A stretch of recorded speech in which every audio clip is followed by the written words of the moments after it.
اوږۍ په یو بایسکل د ثابت سرعت په درلودو سره د یوې ونې خواته روانه ده. د لاندې جدول موږ ته د اوږۍ د واټن د ونې څخه او د بایسکل د ټایرونو د څرخېدو په منځ کې اړیکه ښکاره کوي. دلته موږ نه 3 پوښتنې کړې دي چې دغه 3 وړه پوښتنې به موږ نظر دغه عددونو ته چې راکړي یا نظر دغه ارقامو ته چې راکړي حل کوي. ګورئ چې هر ځلې چې دغه ټایر 4 وارې څرخېدلی ده نو د دې واټن دغومره کم سوی ده. نو لومړۍ پوښتنه دا ده چې مخکې د دې څخه چې اوږۍ حرکت وکړي د ونې څخه یې فاصله څومره وه. راځئ چې دغه دواړه برخې چې دي دا د عددونو په محور کې تاسو ته وښیو. د x او د y د محورونو په سر، دا د y محور او دا هم د x محور. ګورئ که دغه 4 وارې څرخېدل د یو ټایر وي، د x په محور کې ستاسې یوازې د ټایرونو څرخېدل ښکاره کوم 12 او همداسې 14، نو دغه عددونه هم همداسې تغییر کوي. د 2.5 څخه تر 12.5 او همداسې 22.5 او دغه عدد به هم اوس پیدا کو. ګورئ وای مخکې د دې څخه چې اوږۍ حرکت وکړي، یعنی په داسې وخت کې چې هیڅ ټایر نه اوسي څرخېدلی، دغه x 0 وي، x 0 وي، نو وای قیمت به څه اوسي؟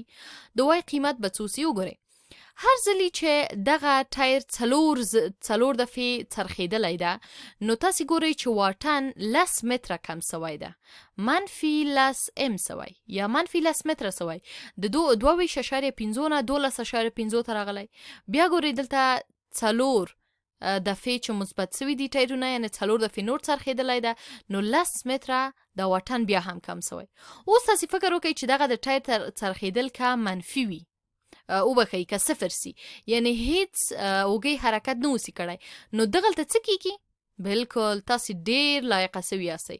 تاسې پوهیږئ چې په دې باندې 10 متره زیاتیږي، مثبت 10 کیږي. صحیح ده؟ نو دلته موږ ویلی سو چې د وای دغه ټکی چې ده چې 10 متره په 22.5 زیاتیږي دا 2.5 کیږي، نو دغه خط چې دی دغسې راتللی سي. ګورئ صحیح ده؟ د دې ځای موږ ویلی سو چې کله د اوږۍ فاصله کله چې اوږۍ حرکت نه و کړی فاصله یې د ونې څخه 2.5 متره وه. صحیح ده؟ بیا ویلي دي هر وار د ټایر د څرخېدو سره اوږۍ څومره ونې ته نږدې کیږي. د دې لپاره باید موږ د y او د x بدلونونه یا تغییرات پیدا کو چې هر دفعې چې x تغییر کړی ده په دې کې y څومره تغییر کړی ده. نو د دې کار دپاره موږ میل پیدا کولی سو.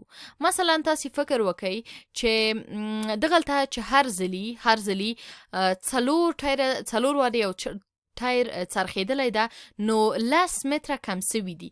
موږ ویلی سو چې دغه څرخېدل د x او دغه فاصله د y مربوطه ده، نو دا فاصله -10 متره ده او دغه څرخېدل مثبت 4 دي، چې هر ځلي 4 دفعې دا ټایر څرخېدلی 10 متره فاصله کمه سوې، نو د دغه کسر حاصل -2.5 ده. دا په دې معنا ده چې د هر یو ځل څرخېدو سره اوږۍ 2.5 متره ونې ته نږدې کېدلی سي. ښه، دا هم موږ د میل په واسطه پیدا کوي. درېیمه پوښتنه دا ده، دا 2 پوښتنې حل سوې.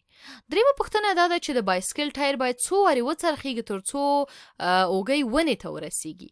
اوس د دې لپاره تاسې وګورئ که اوږۍ حرکت نه اوسي کړی یعنې x 0 وي نو y 2.5 ده. که د اوږۍ بایسکل 4 وارې وڅرخېږي نو 10 متره دا فاصله کمیږي او دا تقریبا 12.5 ته راځي. که دا 4 وارې نور وڅرخېږي دا 2.5 ته راځي. او اوس نو تاسو پوهیږئ چې دغه 2.5 متره فاصله دا په څو ور څرخېدو سره طی کولی سي یا په څو ور څرخېدو سره دا خلاصولی سي؟ بلکل تاسو اوس دا بیخي زده کړه. دغلته په دې دویمه پوښتنه کې د دې خپله ځواب څه ده؟ ځکه ویلي دي چې د هر وار د ټایر د څرخېدو سره څومره اوږۍ نږدې کېږي 2.5 متره. اوس که دلته 2.5 پاتې د دې لپاره چې دغه فاصله 0 سي یا دغه خو 2.5 سو که نه، اوس د دې لپاره چې دغه فاصله 0 سي یعنی y 0 سي نو x باید څو سي؟ نو x باید څو سي؟ ګورئ x باندې هم باید یو زیات سي. x باندې هم باید یو زیات سي. یو دفعه بل چې دا ټایر وڅرخیږي نو دغه فاصله صفر کیږي. صحیح ده؟ نو تاسې دې ځای پوه شوئ چې د 14 وارو څرخېدلو سره، صحیح ده، کله چې 14 دفعې وڅرخیږي دغه ټایر، دغه فاصله صفر کیږي او اوږی خپل هدف ته یا ونې ته رسیږي. نو کوای صفر سي x 14 ده.